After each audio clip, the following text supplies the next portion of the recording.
Hey everyone, Kilpo1 here with a patch video for the Forever Winter.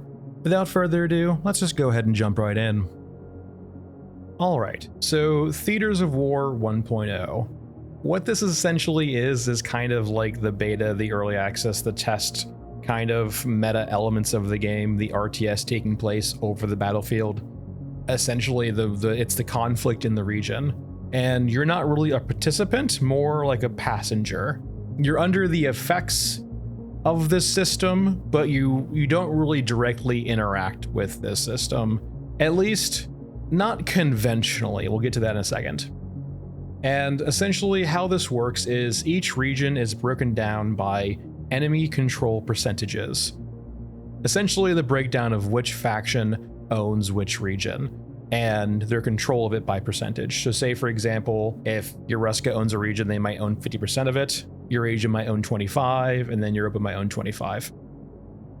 By default, these percentages are hidden, and you can only view these by unlocking the radar towers on the map. So they seem like a Eurasian unit. They're kind of a neutral NPC, no one fights them, but every single map now has 3 of these radar walkers, radar towers, however you want to call them.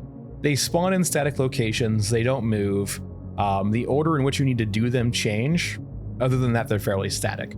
And you go to each one of these, you hack it, and when you finish your raid, or if you die even, if you complete them, when you go back to the region screen, you'll actually be able to select that map, see any modifiers on that map, and see the control percentages on that map. So, say for example, you have the radar tower active, you can see the percentages, you can go do a few runs, come back and see how it's changed. Now, the particulars of this are a bit vague, and they probably should be, and I imagine you killing units doesn't have a giant effect on this. Maybe it might if you kill mechs, but it seems like the main way they want you to interact with this is through region modifiers. So what are region modifiers? Basically what these are kind of like the effects taking place on a map, and by default there are none. Essentially, if you go to each map, there will be kind of map quests now, events that you can perform on a map.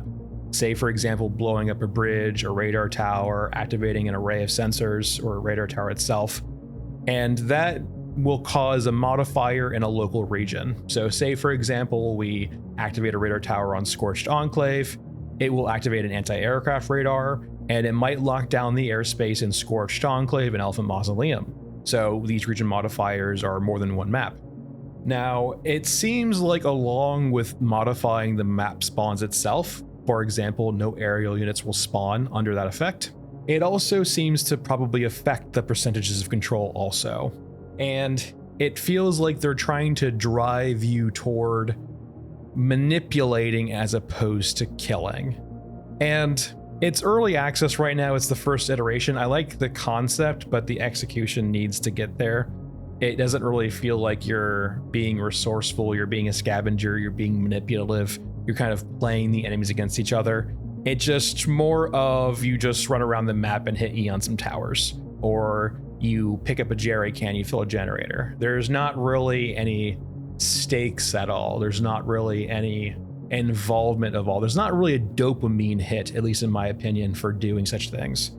It might be because they're just too simple, or they're underbaked, or just because there's not a lot of risk involved, right? At least it doesn't seem so.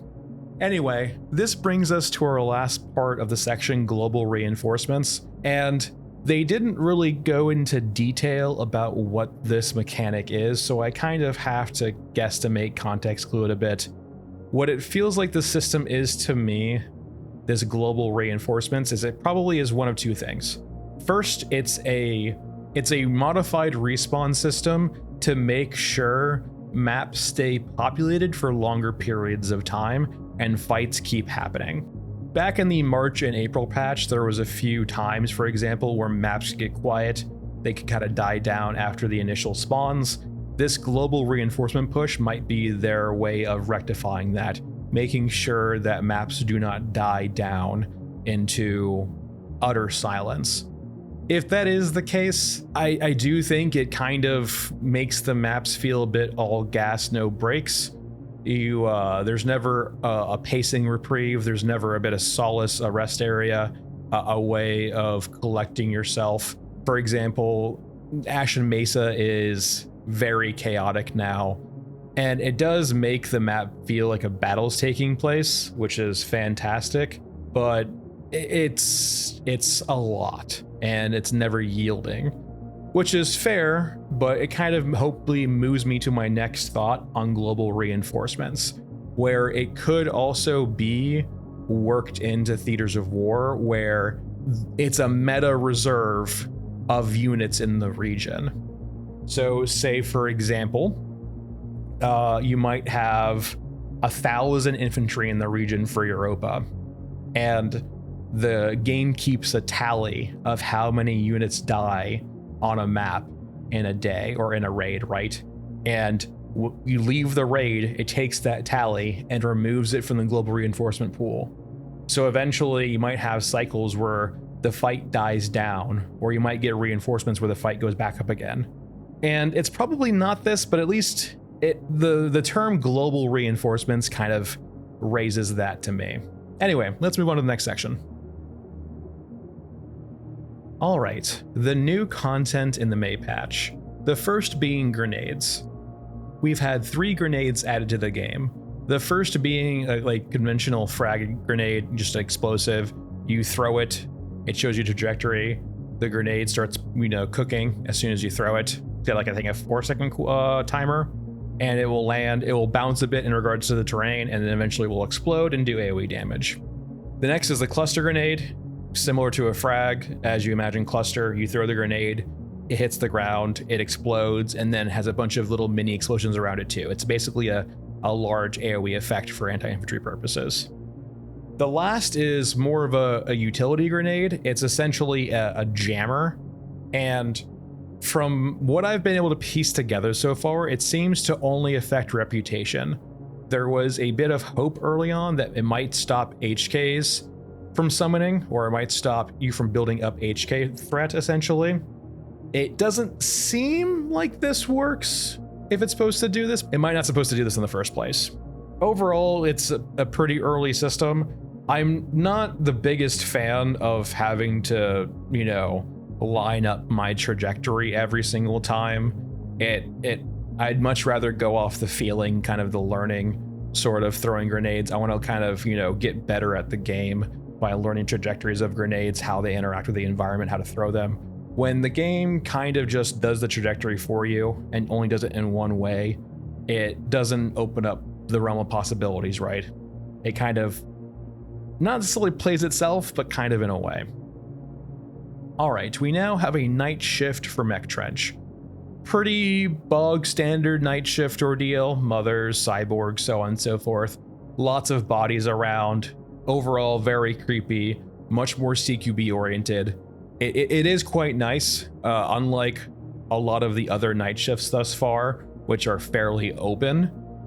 The closed off CQB nature of Mech Trench does allow you to actually fight a bit on a night shift and not get just immediately mauled by a mother or by a grabber, which is kind of refreshing. It kind of makes it sort of like a zombie survival sort of vibe. Next up, weapon repair. So, much requested feature, they added a first iteration of weapon repair. Essentially, you can pick up destroyed weapons in raid, bring them back out, and as long as you have faction IFFs, friend or foe devices essentially, you can repair those weapons. And you get those IFFs from killing units. So say, for example, there's 3 levels of IFF, 1 being your most common, 3 being your rarer. If you want to kill infantry, you'll get 1s.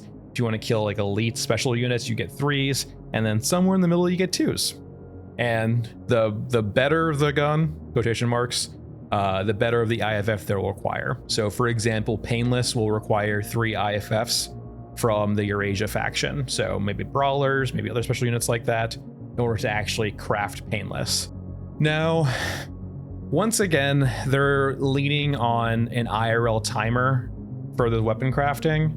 I have made my stance perfectly clear on this. I think IRL timer's a mistake. I think 31 hours is ludicrous for a single player game for the most part. Sure, there's co-op, but like you're not competing versus your friends and co-op. It's not live service. There's no rat race. There's no microtransactions. They're not trying to get you to pay for a gun at the store. The 31 hours doesn't really do anything. And maybe there's a piece of the picture missing, but I just cannot see a way where they make the IRL timer engaging. It was the same issue with water. It just needs to go. All right, moving on. Mini rig. To help out the players who want to lean more into stealth, they have added a new mini rig for Scav Girl. I believe she's the only one who can wear it.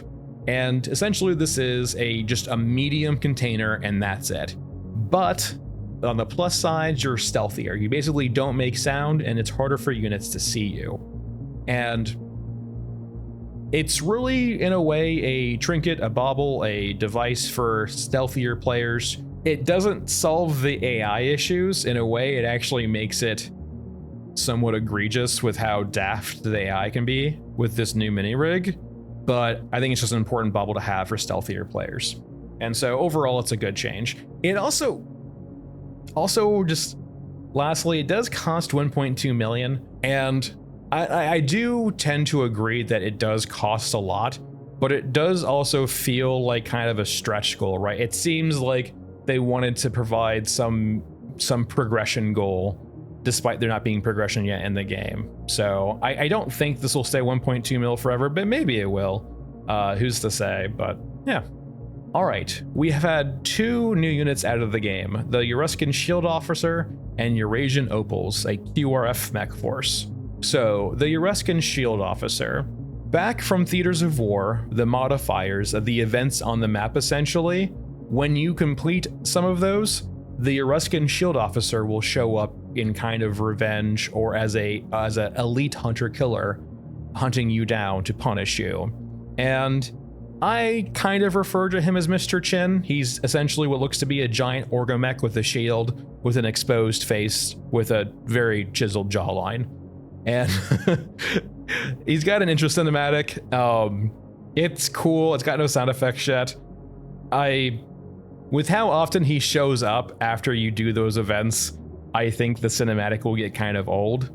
But it is cool. Like the first couple times it's cool. The second and third time it's just like, all right. But other than that, he's a bit buggy right now. We'll see if they fix him in a hotfix or 2. He's supposed to essentially leap around. It feels like their solution to the rock problem, aka, standing on a rock to punish a melee unit essentially, is to allow him to jump. The issue being is that his pathing is not good enough right now, or the maps aren't well pathed enough right now to really facilitate him moving around. So he bugs out more often than not. Other than that, he's unkillable. So if you want to kill him, you need a railgun and some friends. I doubt this will stay the way forever, but who is to say? We really have never gotten an answer or an idea on why the unkillables are unkillable, so it's hard to say if these will ever change. The exposed face and the unkillable nature does feel kind of wacky. I almost wouldn't mind if they worked out something where his face is a weak spot, but he covers it a lot of the time, right? It might require some trickery to actually kill him. Distractions, other things like that. Say, for example, if he's always, keeping his shield up to prevent frontal attacks against his face. If you're solo, you're going to have to find some other way of dealing with hitting him in the head. But it doesn't make it impossible, like it currently is. The Eurasian Opals are a QRF force that deploy from cyborg bombers after you activate the 3rd radar tower on a map. They have what looks to be like, linked chain, like essentially machine guns on their arms. They seem to use movement to damage infantry with their jetpacks. So for example, they'll activate their jetpacks or whatever you want to call them, like their boost rockets, and they'll basically run infantry over, or you, for example. Other than that, they are also another unkillable unit. So you need to bring a railgun, some friends to basically disable one. They do have a peculiar bug right now where if you are in a spot that has difficult terrain, or say out of bounds areas, or just things that aren't the ground, when they hit them, they instantly die and despawn. Alright, quality of life and improvements. The first of these is a shoulder swap, which is a pretty requested feature. And this might not make everyone happy, but I think it's an important first step along a multi-part solution, right? So all this is currently is a camera swap. It shifts the camera from the right side of the character to the left side. It has no effect on the actual placement of the gun in your arms. It will move your crosshair to aim in a different spot, but it will not change where the projectile spawns, which is part of the reason for a shoulder swap. Now, changing the camera location is a lot easier than doing a full rework and adding left and right handiness to your character. So, perfectly understandable. But I do hope we see eventually the ability to shoulder swap your gun also, or some in between, essentially some way to alleviate the issue of peeking out of cover from the left-hand side. For those who are maybe unfamiliar with what this is, when you are taking a fight on your left-hand side, when your character is using your right arm for your gun, it essentially means before you're able to shoot and get past your own cover, you have to fully expose your left-hand side. And you'll basically be, skewered by bullets by the time you can actually start shooting if you're trying to get the jump on, say, your open infantry squad or your Ruskin squad, right? You might even get staggered before you can start shooting because of this issue. And while there is the lean still doesn't do a great job of getting you around that left side cover. And so I'm happy for this first solution, but I hope we do see it be part of a multi-step solution. All right, the next item, a quick 180-degree turn. What this is mainly for console players who have issues turning around quickly. All this does is basically make your character about face. And I believe the key presses were Shift plus S for PC. I turned it off pretty quickly. I died to it about twice because just movement-wise, I found myself accidentally turning around. But it's a very easy, unbind or changing bind to something that we wouldn't hit naturally. So no harm, no foul. But I imagine this is very useful for controller players, so overall it's a great change. Ashen Mesa and Mech Trench. They've both had some extra visual flair added, some kind of set pieces. They're not really extra locations, just extra objects on maps, adding some extra flair here and there, and they overall do look pretty good. They look quite fantastic, actually. I love the Euruscan Media mech being kind of garroted, bordered, skewered, hung in Mech Trench. It looks awesome. This also could hint at maybe future implementations, maybe as opposed to making maps deeper or wider or just have more gameplay, they're hoping for a lot of variety on the maps by changing kind of the aesthetic appearance per faction control. Say, for example, if Europa owns a map, it might have a certain visual flair, while if Yoruska owns it, it might be entirely different. And that could be the main driver for replayability, as opposed to very diverse maps in regards to layout. All right, Shaman's unique skill. We have the first iteration of a kind of unique perk or skill for a character, this being Shaman. Essentially, he can see what radar towers to activate in what order with a tac cam, which is very nice. When he's looking at it with a tac cam, he'll see the right one or the next one to activate with a blinking symbol. Essentially, the radar tower will blink. Any other character, it would just look static no matter what. It will just be the same outline. And it's a pretty minor perk, but I will say adding these small little things to characters I think is really important and neat.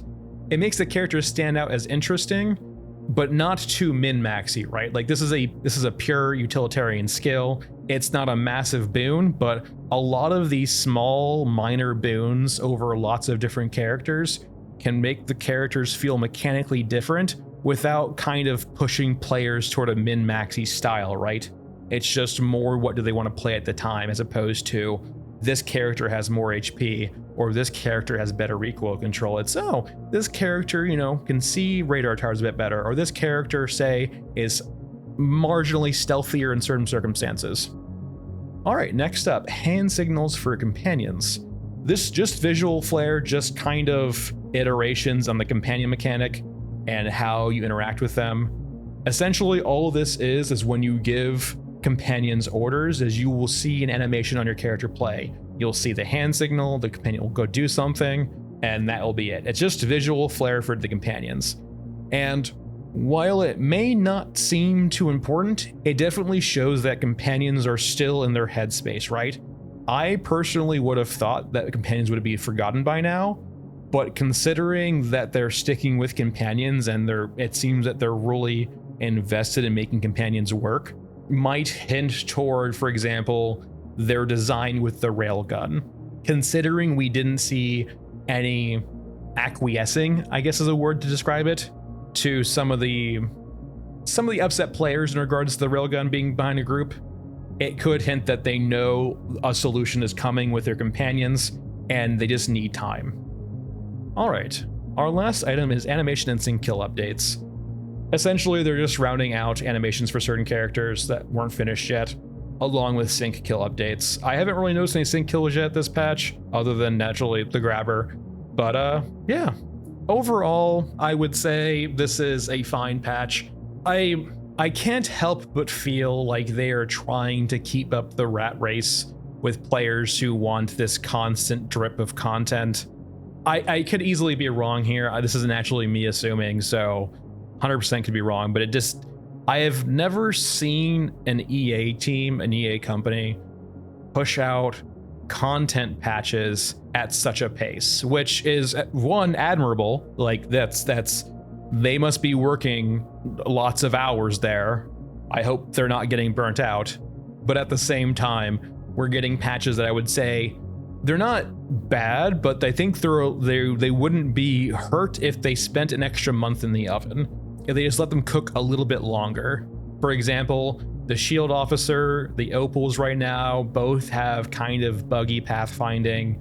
They don't really react that well. They're both really cool units, don't get me wrong, but right now they just do not mesh very well with the current game. They just have lots of bugs, essentially. But on the plus side, you know, every month basically getting new content for the game, it does keep the game fresh, keeps the game interesting, so it's a give and a take. If you are okay with a jankier gameplay, if you're okay with bugs, if you're okay with just being, this is funny, you know, tanks are flying, choppers are flying to the ground, shield officers are jumping up and down and teleporting behind you. It can be a funny experience, but it's definitely not immersive currently. But yeah, all I hope is that they're not burning themselves out trying to satisfy parts of the player base who you can honestly just never make happy because they're going to consume content at an unrealistic rate. So yeah. Anyway, that's it for today, everyone. Thanks for watching. I hope you enjoyed the patch notes. On other news, I have a Discord server now. I'll post it down in the description below. It's a public Discord. There's a few paywalled channels, but really all the content's just available to everyone there. So come in, come hang out, come talk to me, come talk to us. Let me know your questions. And yeah, that's it. Thanks for watching. Take it easy, and I will see you guys later.